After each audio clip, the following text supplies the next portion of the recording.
Hi welcome back. അപ്പോൾ കഴിഞ്ഞ video ഞാൻ freelancing road map for beginners എന്നുള്ള വീഡിയോ ഇട്ടപ്പോൾ എനിക്ക് കുറേ നല്ല റെസ്പോൺസ് വന്നു. Thank you so much for the love, thank you so much for the support. കുറേ ആൾക്കാർ ഇഷ്ടമായി, മോട്ടിവേറ്റിംഗ് ആയി എന്നൊക്കെ പറഞ്ഞു. ഒത്തിരി സന്തോഷം അത് കേട്ടപ്പോൾ. പിന്നെ കുറച്ച് ഡൗട്ട്സും കാര്യങ്ങളൊക്കെ ചോദിച്ചിട്ടുണ്ടായിരുന്നു, വീഡിയോ ആയിട്ട് ചെയ്യുമെന്നൊക്കെ. ഞാൻ എല്ലാം വീഡിയോ ആയിട്ട് ചെയ്യാം. Once again thank you all for the support. So ഇന്നത്തെ നമ്മുടെ ടോപ്പിക് എന്ന് പറയുന്നത്, എന്നെ നിങ്ങൾ ഇൻസ്റ്റാഗ്രാമിൽ ഫോളോ ചെയ്യുന്നുണ്ടെങ്കിൽ നിങ്ങൾക്കറിയാം ഞാനൊരു പേഴ്സണൽ ബ്രാൻഡിങ് സ്ട്രാറ്റജിസ്റ്റ് ആണ്. ഞാൻ മെയിനായിട്ട് ക്ലയൻസിനെ എടുക്കുന്നത് ലിങ്ക്ഡിൻ നിന്നാണ്. എനിക്ക് ക്ലയൻസിനെ കിട്ടുന്നത് ഇങ്ങോട്ട് വരികയാണെങ്കിലും ഞാൻ ഔട്ട്റീച്ച് ആണെങ്കിലും എല്ലാം ലിങ്ക്ഡിനിലൂടെയാണ്. സോ എങ്ങനെ നിങ്ങൾക്കും ലിങ്ക്ഡിനിലൂടെ ക്ലയൻസിനെ കിട്ടാം എന്നുള്ളതാണ് ഈ വീഡിയോയിൽ പറയുന്നത്. Okay, so first things first, optimise your LinkedIn profile. ഇപ്പോൾ ഒപ്റ്റിമൈസ് ചെയ്യുന്നതെന്ന് പറയുന്നത് ബേസിക് ആയിട്ട് എല്ലാവരും ചെയ്യേണ്ട ഒരു കാര്യമാണ്. അത് നിങ്ങളിപ്പോൾ ഒരു ലീഡ് ജനറേഷന് വേണ്ടിയിട്ട് ലിങ്ക്ഡിൻ യൂസ് ചെയ്യുന്ന ആളാണെങ്കിലും, നിങ്ങൾ ജോബ് കിട്ടാൻ വേണ്ടിയിട്ട് സ്റ്റുഡൻറ്റ് ആണെങ്കിലും, ജോബ് സീക്കർ ആണെങ്കിലും, നിങ്ങൾ ഒരു കരിയർ സ്വിച്ച് ചെയ്യാൻ നോക്കുന്ന ആളാണെങ്കിലും, നിങ്ങളൊരു ബിസിനസ് ഓണർ ആണെങ്കിലും, എങ്ങനെയാണെങ്കിലും നമ്മളൊരു ലിങ്ക്ഡിൻ പ്രൊഫൈൽ ഒപ്റ്റിമൈസ് ചെയ്യേണ്ടത് വളരെ അത്യാവശ്യമായിട്ടുള്ള കാര്യമാണ്. എസ്പെഷ്യലി നിങ്ങളൊരു ഫ്രീലാൻസർ ആണെന്നുണ്ടെങ്കിൽ, നമ്മളൊരാൾ ഹയർ ചെയ്യുമ്പോൾ, ഒരു പ്രൊജക്റ്റിന് വേണ്ടി ഒരാൾ ഹയർ ചെയ്യുമ്പോൾ, നമ്മുടെ ക്ലയൻറ്റ് നമ്മളെ ഹയർ ചെയ്യുമ്പോൾ എന്തായാലും അവർ നമ്മളുടെ സോഷ്യൽസിലൂടെ ഒക്കെ ഒന്ന് പോകും, എസ്പെഷ്യലി പ്രൊഫഷണൽ സോഷ്യൽസ്. അപ്പോൾ ലിങ്ക്ഡിനിലൂടെ പോകുമ്പോൾ നമുക്ക് നല്ലൊരു പ്രൊഫൈൽ, നമുക്ക് സ്റ്റാൻഡ് ഔട്ട് ചെയ്ത് നിൽക്കുന്ന ഒരു പ്രൊഫൈൽ ഉണ്ടെങ്കിൽ നമുക്കതൊരു ക്രെഡിബിലിറ്റി ബൂസ്റ്ററാണ്. ഇനി ബാക്കിയുള്ള ആൾക്കാർക്കാണെങ്കിലും കൂടുതൽ ഓപ്പർച്യൂണിറ്റീസ് കിട്ടാനും കൂടുതൽ വിസിബിലിറ്റി കിട്ടാനും ഒക്കെ ഒപ്റ്റിമൈസേഷൻ മസ്റ്റ് ആയിട്ടുള്ള കാര്യമാണ്. അപ്പോൾ ഒപ്റ്റിമൈസേഷനെ കുറിച്ചുള്ള ഒരു ഡീറ്റെയിൽഡ് ആയിട്ടുള്ള വീഡിയോ വേണമെങ്കിൽ പറഞ്ഞാൽ മതി, കമൻസിൽ ഞാൻ എന്തായാലും ഡീറ്റെയിൽഡ് ആയിട്ടുള്ള ഒരു വീഡിയോ ചെയ്യാം. ഓക്കെ, നമ്മളിപ്പോൾ ഏത് സോഷ്യൽ മീഡിയ പ്ലാറ്റ്ഫോംസ് എടുത്താലും നമ്മൾ അതിനകത്ത് മാർക്കറ്റ് ചെയ്യുമ്പോൾ നമ്മൾ ചൂസ് ചെയ്യുന്ന പ്ലാറ്റ്ഫോം വളരെയധികം ഇമ്പോർട്ടൻ്റ് ആണ്. ഇനി മെയിനായിട്ട് ശ്രദ്ധിക്കേണ്ട ഒരു കാര്യമാണ്, നിങ്ങൾ ലിങ്ക്ഡിനിൽ റീജനറേഷന് വേണ്ടിയിട്ട് യൂസ് ചെയ്യുമ്പോൾ നിങ്ങളുടെ സർവീസസ്, നിങ്ങളുടെ സ്കിൽസ്, നിങ്ങൾ എന്താണോ സർവീസസ് ആയിട്ട് കൊടുക്കുന്നത്, ഇതിൻ്റെ പറ്റിയ ആവശ്യക്കാർ, നിങ്ങൾ ടാർഗറ്റ് ചെയ്യുന്ന കറക്റ്റ് ആൾക്കാർ ലിങ്ക്ഡിൻ എന്നുള്ളൊരു പ്ലാറ്റ്ഫോമിൽ ഉണ്ടോ ഇല്ലേ എന്നത് നിങ്ങളൊന്ന് ഡബിൾ ചെക്ക് ചെയ്യാനായിട്ട് വിട്ടുപോരുത്. സോ കഴിഞ്ഞ video freelancing road map for beginners എന്നുള്ള വീഡിയോയിൽ ഞാൻ പറഞ്ഞിട്ടുണ്ടായിരുന്നു, നമുക്ക് ക്ലയൻസിനെ അക്വയർ ചെയ്യാനായിട്ട് മെയിനായിട്ട് രണ്ട് കാറ്റഗറി, രണ്ട് ടൈപ്പാണുള്ളത്. ഒന്ന് ഇൻബൗണ്ടും രണ്ടാമത്തത് ഔട്ട് ബൗണ്ടും. ഈ ഇൻബൗണ്ടിൽ തന്നെ നമുക്ക് ഇൻബൗണ്ട് എന്ന് പറയുമ്പോൾ നമുക്ക് ഇങ്ങോട്ട് വരുന്നത്, നമ്മൾ ഇങ്ങോട്ട് അപ്രോച്ച് ചെയ്യുന്നത്. ഔട്ട് ബൗണ്ട് എന്ന് പറയുമ്പോൾ നമ്മൾ അങ്ങോട്ട് ട്രൈ ചെയ്യുന്നത്.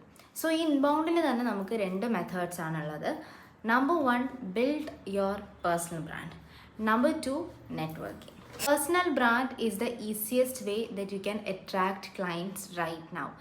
ഏത് പ്ലാറ്റ്ഫോംസിൽ വേണമെങ്കിലും പേഴ്സണൽ ബ്രാൻഡ് ചൂസ് ചെയ്യാം. ഇപ്പോൾ വീഡിയോസ് വഴിയാണ് നമ്മൾ പേഴ്സണൽ ബ്രാൻഡ് ബിൽഡ് ചെയ്യാൻ ട്രൈ ചെയ്യുന്നതെങ്കിൽ നമുക്ക് ഇൻസ്റ്റഗ്രാമോ യൂട്യൂബോ യൂസ് ചെയ്യാം. ടെക്സ്റ്റ് ബേസ്ഡ് ആണെന്നുണ്ടെങ്കിൽ ലിങ്ക്ഡിൻ യൂസ് ചെയ്യാം. കോണ്ടന്റ് ക്രിയേഷൻ എന്തായാലും മസ്റ്റ് ആയിട്ടുള്ള കാര്യമാണ്. പേഴ്സണൽ ബ്രാൻഡ് എന്ന് പറയുന്നത് സിമ്പിളായിട്ട് പറയുകയാണെങ്കിൽ നിങ്ങൾക്ക് ഒരു സ്കില്ലുണ്ട്, അല്ലെങ്കിൽ നിങ്ങൾക്ക് എന്തെങ്കിലും ഒരു കാര്യത്തിൽ എക്സ്പെർട്ടൈസ് ഉണ്ട്, അത് നമ്മൾ കോണ്ടന്റ് ക്രിയേഷൻ വഴി കൂടുതൽ ആൾക്കാരിലേക്ക് എത്തിക്കുകയും അതുവഴി നമുക്ക് കൂടുതൽ ഓപ്പർച്യൂണിറ്റീസ് കിട്ടുകയും ചെയ്യുന്നതിനാണ് പേഴ്സണൽ ബ്രാൻഡ് എന്ന് പറയുന്നത്. രണ്ടാമത്തതാണ് നെറ്റ്വർക്കിംഗ്. നല്ലൊരു നെറ്റ്വർക്ക് എപ്പോഴും ബിൽഡ് ചെയ്ത് വെക്കുക. ഫ്രീലാൻസേഴ്സ്, അത് ലിങ്ക്ഡിനുള്ളിലാണെങ്കിലും പുറത്താണെങ്കിലും, നല്ല ഓഫ്ലൈൻ ആയിട്ടാണെങ്കിലും നല്ലൊരു നെറ്റ്വർക്ക് ബിൽഡ് ചെയ്ത് വെക്കുക. ഇനി ലിങ്ക്ഡിനിൽ എങ്ങനെയാണ് നെറ്റ്വർക്ക് ബിൽഡ് ചെയ്യുക എന്ന് വെച്ചാൽ, നമ്മുടെ സെയിം ഇൻഡസ്ട്രിയിലുള്ള ആൾക്കാരെ നമ്മൾ കണ്ടുപിടിച്ചിട്ട് അവരുമായിട്ട് നമ്മൾ കണക്ട് ചെയ്യുക, നമ്മൾ സംസാരിക്കുക, നമ്മളൊരു റിലേഷൻഷിപ്പ് ബിൽഡ് ചെയ്ത് വരിക. നമ്മുടെ പിയേഴ്സ് ആവാം, നമ്മുടെ ഫെല്ലോ ഫ്രീലാൻസേഴ്സ്, നമ്മുടെ സെയിം ഇൻഡസ്ട്രിയിൽ വർക്ക് ചെയ്യുന്ന ആൾക്കാരായിരിക്കാം. ഇനി നമ്മുടെ ക്ലയൻസ് ആകാൻ സാധ്യതയില്ല, പൊട്ടൻഷ്യൽ ക്ലയൻസ് ആകാൻ സാധ്യതയുള്ള ആൾക്കാരുമാവാം. ഇപ്പോൾ നമ്മൾ ഡയറക്റ്റായിട്ട് പിച്ച് ചെയ്തില്ലെങ്കിലും കുഴപ്പമില്ല, ഇപ്പോൾ തന്നെ നമുക്ക് നമ്മുടെ സർവീസസ് അവർക്ക് കൊടുക്കണം നിർബന്ധമില്ല. നമ്മൾ ജസ്റ്റ് ഒന്ന് പരിചയപ്പെട്ട് വെക്കുകയാണെങ്കിൽ പിന്നീട് ഒരു ആവശ്യം വരുമ്പോൾ അവർ നമ്മളെ വിളിക്കാനായിട്ടുള്ള ചാൻസ് കൂടുതലാണ്. നമുക്ക് നല്ലൊരു നെറ്റ്വർക്ക് ഉണ്ടാകുമ്പോൾ അങ്ങോട്ടും ഇങ്ങോട്ടും ഒക്കെ ഫ്രീലാൻസേഴ്സ് റെഫർ ചെയ്യാറുണ്ട്. നമുക്ക് പരിചയമുള്ള ആൾക്കാർ വഴി നമുക്ക് ഒരുപാട് ഓപ്പർച്യൂണിറ്റീസ് കിട്ടും. സോ നെറ്റ്വർക്ക് നന്നായിട്ട് ചെയ്യാം. രണ്ടാമത്തെ മെത്തേഡാണ് ഔട്ട് ബൗണ്ട് മെത്തേഡ്. അപ്പോൾ ഇതിന് വേണ്ടിയിട്ട് ആദ്യം നിങ്ങൾക്ക് വേണ്ടത് പൊട്ടൻഷ്യൽ ക്ലയൻസിനെ കണ്ടുപിടിക്കുക എന്നുള്ളതാണ്. സോ അതിന് ലിങ്ക്ഡിൻ്റെ സെർച്ച് ബാർ മാക്സിമം നിങ്ങൾ യൂട്ടിലൈസ് ചെയ്യുക. നമ്മൾ ഇൻഡസ്ട്രിയുടെ പേരടിച്ചിട്ട്, അല്ലെങ്കിൽ നമ്മൾ അവരുടെ ജോബ് ടൈറ്റിലിൻ്റെ പേരടിച്ചിട്ട് നമുക്ക് ഒരുപാട് ഫിൽറ്റേഴ്സ് ഉണ്ട്. ലൊക്കേഷൻ വൈസ് ഫിൽറ്റർ ചെയ്യാം, seniority wise filter. Seniority premium വേർഷനിലാണ് വരുന്നത്. പിന്നെ നമുക്ക് അവരുടെ എക്സ്പീരിയൻസ്, പിന്നെ ഒരുപാട് ഫിൽറ്റേഴ്സ് അവൈലബിൾ ആണ്. സോ ഈ ഫിൽറ്റേഴ്സ് എല്ലാം യൂസ് ചെയ്ത് മാക്സിമം മിനിമൈസ് ചെയ്യുക ലിസ്റ്റ്. എന്നിട്ട് ഈ ലിസ്റ്റിൽ നിന്ന് നമ്മൾ ആൾക്കാരെ എടുത്തിട്ട് ഇവരുടെ പ്രൊഫൈലിൽ ഒന്ന് ഫുള്ളായിട്ട് ഗോ ത്രൂ ചെയ്യുക. നമ്മൾ ക്ലയൻറ്റ് ആണോ എന്നുള്ളത് നോക്കിയിട്ട് ആണെങ്കിൽ നമുക്ക് ജസ്റ്റ് അവർക്കൊരു പേഴ്സണലൈസ്ഡ് ആയിട്ടുള്ള മെസ്സേജ് വെച്ചിട്ട് ഒരു കണക്ഷൻ റിക്വസ്റ്റ് അയക്കുക. അപ്പോൾ അവർ കണക്ഷൻ റിക്വസ്റ്റ് അക്സെപ്റ്റ് ചെയ്യാനുള്ള ചാൻസ് ഉണ്ട്. നമുക്ക് അതിലൂടെ നമുക്കൊരു കോൺവെർസേഷൻ ബിൽഡ് ചെയ്തെടുക്കാം. ഇനി ഒരു മെത്തേഡ് എന്ന് പറയുന്നത് ഞാൻ ആദ്യം ഇൻബൗണ്ടിൽ പറഞ്ഞതുപോലെ നമ്മൾ പേഴ്സണൽ ബ്രാൻഡിങ് ചെയ്യുകയാണെങ്കിൽ നമ്മൾ എന്തായാലും കോണ്ടന്റ് ക്രിയേഷൻ ചെയ്യേണ്ടി വരും എന്ന് പറഞ്ഞു. ഈ കോണ്ടന്റ് ക്രിയേഷൻ ചെയ്യുന്നതിലൂടെ നമ്മളെ കോണ്ടന്റായിട്ട് എൻഗേജ് ചെയ്യുന്ന ആൾക്കാർ ആരാണ്, പിന്നെ അതുപോലെ നമ്മുടെ പ്രൊഫൈൽ വ്യൂ ചെയ്യുന്ന ആൾക്കാർ ആരാണ്, ഇവരെയൊക്കെ നമുക്കൊന്ന് ട്രാക്ക് ചെയ്തെടുക്കാൻ പറ്റുകയാണെങ്കിൽ ഇവരൊക്കെ ചിലപ്പോൾ നമ്മുടെ പൊട്ടൻഷ്യൽ ക്ലയൻസ് ആയിരിക്കാം അല്ലേ. അപ്പോൾ ഇവരെയൊക്കെ ഒന്ന് നമുക്ക് ഇവരെയൊക്കെ നമുക്കൊന്ന് ട്രാക്ക് ചെയ്യാൻ പറ്റുകയാണെങ്കിൽ ഇവരെ നോക്കിയിട്ട് നമുക്ക് ഈ സെയിം പ്രോസസ്സ് ഔട്ട്റീച്ചിനുള്ള പ്രോസസ്സ് നമുക്ക് ചെയ്യാം. Last but not the least ഏറ്റവും ഇമ്പോർട്ടൻ്റ് ആയിട്ടുള്ള കാര്യമാണ് ഫോളോ അപ്പ്. എല്ലാ ആൾക്കാരും കൂടുതൽ ആൾക്കാരും മറക്കുന്ന ഒരു സ്റ്റെപ്പാണ് ഫോളോ അപ്പ്. ശരിക്കും പറഞ്ഞാൽ 7 പ്രാവശ്യം ഫോളോ അപ്പ് ചെയ്യണം എന്നാണ് നമുക്ക് ഒരു ലീഡ് നമ്മൾ വേണ്ട എന്ന് വെക്കാനായിട്ട്. 7 പ്രാവശ്യം നമ്മൾ ഫോളോ അപ്പ് ചെയ്തിട്ട് അവർക്ക് താല്പര്യം ഇല്ല എന്നുണ്ടെങ്കിലാണ് നമ്മൾ ആ ഒരു ലീഡിനെ വിട്ട് കളയുക എന്നാണ് നോർമലി പറയുന്നത്. പക്ഷെ ഫോളോ അപ്പ് പലരും ചെയ്യാറില്ല.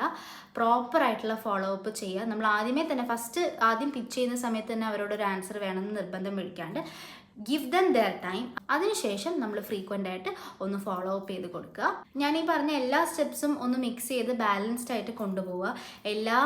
ഏതെങ്കിലും ഒന്ന് മാത്രം ചെയ്തിട്ട് കാര്യമില്ല. പിന്നെ കൺസിസ്റ്റൻ്റ് ആയിട്ടിരിക്കുക. സ്ലോ ആയിട്ടാണെങ്കിലും സ്റ്റഡി ആയിട്ട് പോവുക, കൺസിസ്റ്റൻ്റ് ആയിട്ട് പോവുക. ഒരു ഗ്രോത്ത് എന്തായാലും ഉണ്ടാവും.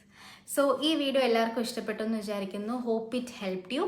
എന്തെങ്കിലും ഡൗട്ട്സ് ഉണ്ടെങ്കിൽ നിങ്ങൾക്ക് കമൻറ്റ് സെക്ഷനിൽ ചോദിക്കാം. See you next time. Bye by.